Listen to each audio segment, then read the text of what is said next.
me to introduce my mother-in-law. So, after being in the family for 35 years, I should have something to say in behalf of Sister Payne. She's a very loving mother-in-law, and she has been an inspiration to me and encouragement to me while in this family. And she's a loving mother, and she's a Christian lady, and she works strong with different organizations in her congregation. And she's just a real down-to-earth lady.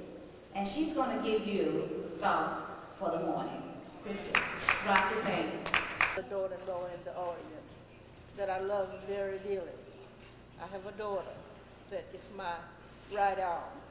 And I thank them for being here and being able to be with them.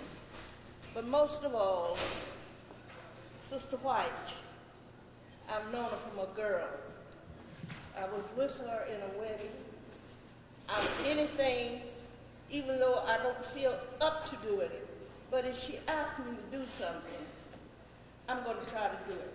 Because I want to support her in all of her good work. And I want to say, I'm not a speaker. I train my daughters to be speakers.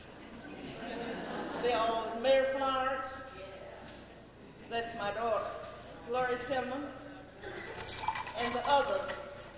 When anyone called on me to do something, I'd say, you do it, Mary.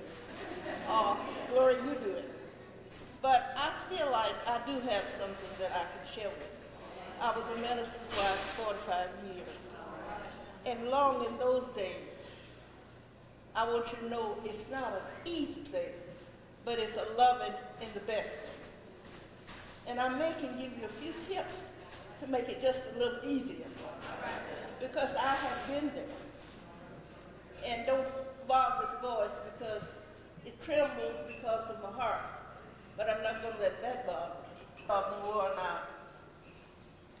You think the President of the United States is great, but your husband is greater than you, greater than the President of the United States. You're not the minister now, remember. We are not the minister, but we are his helper. And believe me, I don't know what's worse, I don't know what the hardest. The help me are the ministers. They both have great jobs. And it's not an easy job, but it's a rewarding job. And think what we're going to get. 100-fold here, plus eternal life. So love God, and not only your wife, because you got to love it. You got to want to be a minister's wife. From a child, that's all I want to be. I don't know where you know Miller, or Sister Miller. I was trained under Sister Miller. And I thought she was the greatest woman in the world because she trained other ministers. And she was an ideal woman to me. And that's what I wanted to be. I always wanted to be a minister. I was married at 16. I don't know what glory to give to that, say it. But I married at 16. My husband was 20-something. And I wanted him to be honored and gay. I wanted to be a mother. I wanted to be a grandmother. As long as I was thinking about that. But the most of all, retirement home in Villa Rica, Georgia. 40 miles west of Atlanta, close to Brother and Sister Martin in Rome. Brother Martin is my partner. I door knocked with him at the crusade, so I am really excited about that. I just love talking to him about saving souls. Our first speaker for this morning is Sister Karen Spivey. Sister Spivey is the wife of Evangelist C.L. Spivey, the minister of the Church of Christ at Florida Avenue in Palm Bay, Florida. She labors with her husband in the church as a consummate counselor, Bible teacher, and labor Allstate Insurance Company. She is the full-time mother of 2 boys, 1 girl, and she is the full-time wife of gospel preacher. Ladies, let me present to you Sister Karen D. Spivey. How's everybody doing today? All right. Good, good. That's good. Before I begin this morning, I would like to first of all give all glory and give all honor and praise to our Father. If you would have seen me driving down here this morning, you'll know why I'm so thankful to him. I don't know anything about Miami. I don't know where anything is. And if you're not from an area, you kind of have to watch yourself when you're trying to take these different roads that you're not familiar with. So I want to thank him for allowing us to be here today. And actually, it's a pleasant surprise. I didn't know that my cousin, Helen Gilmore, was going to be here today. Saints there are working diligently. There's quite a bit going on at this time. We're trying to put up a new structure onto the building that's already there. So we're quite busy in that area. And I do want to bring you greetings from corporate women, to be women of the 90s, to be women that the world can look up to. But I want you to know it's so important that we study our Bibles, that we try to live by the Bible, and the things that we study and read in the Bible, that we plant them in our heart. And the Bible has some wonderful examples for us. And one of them goes by the name of Lydia. Lydia was the seller of purple. And she was faced with the same challenges that any working woman is faced with today.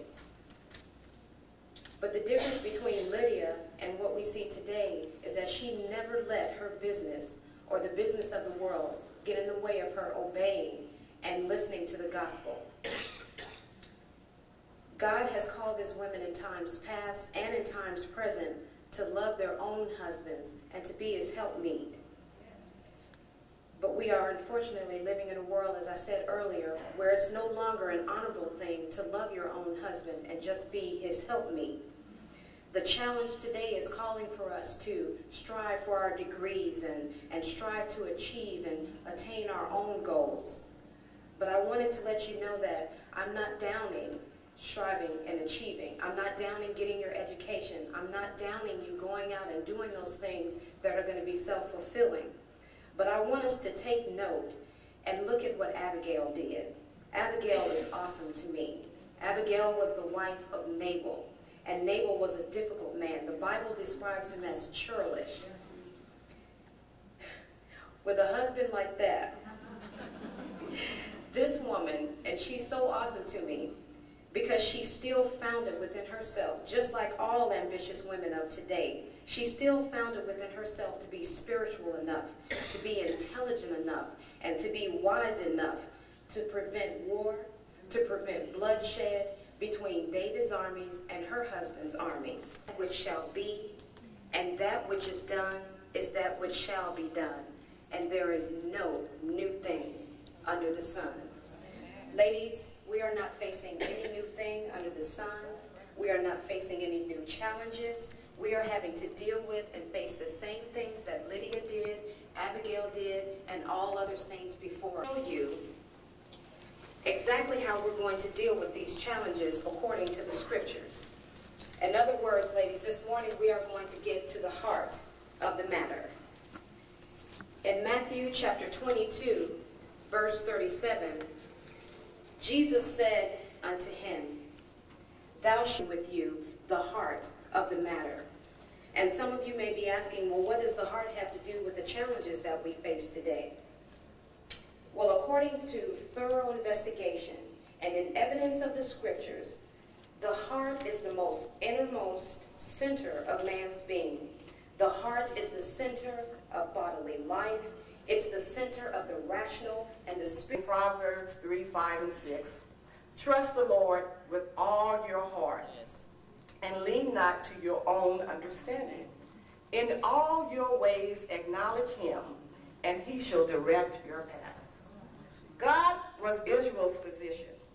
The power was that he gave them forgiveness.